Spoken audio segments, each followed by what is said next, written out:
Hi, welcome back to நம்ம channel. So இன்றைக்கி வந்து கரண்ட் பில் எடுக்கிற நாள். ஸோ கரண்ட் பில் எடுக்க வந்திருக்காங்க. அதனால் சமைக்க போனவங்களே திரும்பி வந்துட்டேன். சரிங்களா, ஒரு அண்ணா தான் வருவாங்க மாதம் ப்ளூடூத் மறந்துட்டு வந்துட்டார். நம்ம என்னத்தையும் போட்டு பிடுங்கினார். டக்குன்னு இழுத்தாரு, ஓடிட்டார். வரட்டும், அதுக்கப்புறம் தான் வீட்டில் போய் சமைக்கணும். காய்ஸ், இன்றைக்கி அமாவாசை வர நம்ம சமைக்க போகிற நேரத்தில் தான் நம்மளுக்கு பல ஆபத்தெல்லாம் வரும். அதெல்லாம் தாண்டி போகணும். மெயினாக கரண்ட் பில் எவ்வளோ வந்திருக்குன்னு தெரியல. அதுதான் ரீசன். போன மாதம் இவ்வளோ வந்துச்சுன்னு சொல்லிட்டு உங்கள்கிட்ட காமிச்சிருக்கேன். இந்த மாதம் தான் காட்டுறேன். ஆரம்பத்தில் வந்து 3000 4000 கட்டிகிட்டு இருந்த கரண்ட் பில் இப்போ அப்படியே டவுன் ஆகிட்டு வந்திருக்கு. நான் லைட்டே போடுறதில்ல, ஃபேனே போடுறதில்ல. அவங்களே கேட்டாங்க என்கிட்ட போன தடவை எதுவுமே யூஸ் பண்ணுறது இல்லையா அப்படின்னு. ரொம்ப ஆர்வமாக இருக்குது இந்த மாதம் எவ்வளோ வந்திருக்கு. ஏன்னா வெயிலுக்கு ஃபேன் போட்டு உட்காந்துட்டு இருந்தேன். இந்த வாட்டி எவ்வளோ வரும்போதோ தெரியல. எவ்வளோ தடவை கட்டி தானே ஆகும். காணும் ஏதோ வச்சுட்டு வந்துட்டேன்னு போனார்.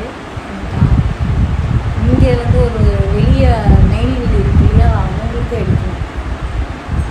மேலே போயிட்டு அந்த பக்கம் 2 மீட்டர் இருக்கு, அதையுமே எடுக்கணும். அதனால் இந்த டோர் ஓப்பன் பண்ணிகிட்ருக்கேன். ஃபஸ்ட் டைம் வந்து நம்ம கடைக்கு வந்து புதுசில் நிறைய வந்துருந்துச்சு கரண்ட் பில்லு. நெட்டை வேறு வந்து மாற்றிட்டாங்க அட்டையை.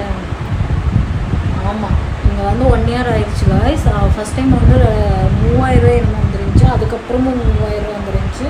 அதுக்கப்புறம் டைமில் தான் 900 சிட்ட வந்துட்டேன்.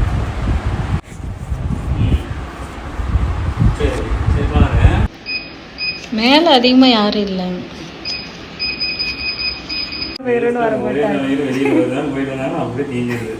அப்புறம் நம்ம கிட்ட வந்து சண்டை போட்டுட்டு இருப்பாங்க.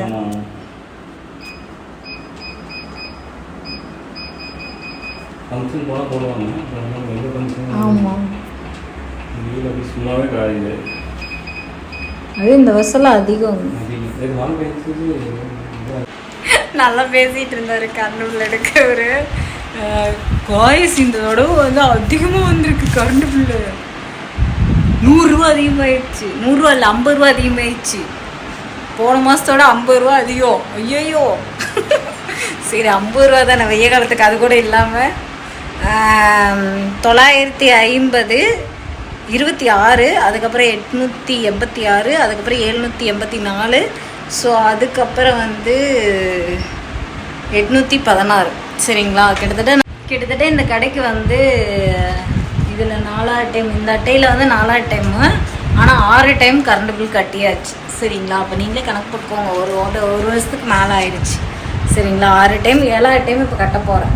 சரிங்களா, 1 வருஷம் 2 மாதமும் என்னமோ போகுது. சரிங்களா, சரி ஓகே காய்ஸ். சக்ஸஸ். ஆனால் கொஞ்சம் ரேட் அதிகம், 50 ரூபா அதிகமாக ஆக்கிடும். அடுத்த மாதம் இன்னும் கொஞ்சம் கம்மி பண்ணுறதுக்கு என்ன பண்ணுவோம். ஃபேனை கொஞ்சம் கம்மியாக சுற்ற விடுவோம், கையை விட்டு இப்படி சுற்ற விடுவோம். சரிங்களா, இப்போ போய்ட்டு வீட்டில் சமைக்கலாம். கொண்டையை போட்டுட்டு அந்த பக்கம் கரண்ட் எவ்வளோ வந்துச்சுன்னு தெரியல. அது மேல் வீட்டுக்கு, அதை நம்ம வந்து ஆராயக்கூடாது. அது வந்து தப்பு. சரிங்களா, நம்மளுக்கு எவ்வளோ இருக்கோ அது மட்டும் தான் நம்ம பார்க்கணும். அடுத்தவங்க முதுகில் என்ன இருக்குங்கிறத பார்க்கக்கூடாது. சரிங்களா, அதனால் நான் அதை என்றைக்குமே பார்க்க மாட்டேன். சரிங்களா, ஆனால் ரீசன்ட் டேஸில் இங்கே கரண்ட் இல்லாதப்ப ஹவுஸ் ஓனர் வந்து எனக்கு ரொம்ப ஹெல்ப் பண்ணாங்க. அவங்க மீட்டர்லேருந்து எனக்கு இழுத்து கொடுத்தாங்க. அதனால அவங்க ரொம்ப நல்லவங்க. சரிங்களா, மித்த ஹவுஸ் ஓனர் மாதிரிலாம் இல்லை. வாடகை மட்டும் கொடுத்துட்டோம்னா அவங்க படுக்க இருந்துப்பாங்க, தண்ணி அவங்களே போட்டு விட்டுருவாங்க, நம்மளுக்கு வேணும் நம்மளே போட்டுருவோம். செம கேரக்டர். நம்ம சேனல் அவங்க பார்த்துட்ருப்பாங்க. So sweet. சரிங்களா, இப்போ நான் போய்ட்டு சமைக்கணும். ஓகே காய்ஸ், இதை உங்கள்கிட்ட ஷேர் பண்ணுறதுக்காகவும் என்னோடய மெமரிஸ்க்காகவும் நான் எவ்வளோ சேமிப்பு பண்ணுறேன் அப்படிங்கிறதுக்காகவும் உங்களுக்கு தெரியப்படுத்துறதுக்காக தான். சில இதிலெல்லாம் கரண்ட் பில் அதிகமாக வரும். ஏன்னா லைட்டிங் ஃபுல்லாமே போட்டிருப்பாங்க. நான் பகலே லைட் போட மாட்டேன். சரிங்களா, ஓகே காய்ஸ், பாய். போய் சமைக்கிறேன். பாய் எம்குட்டி.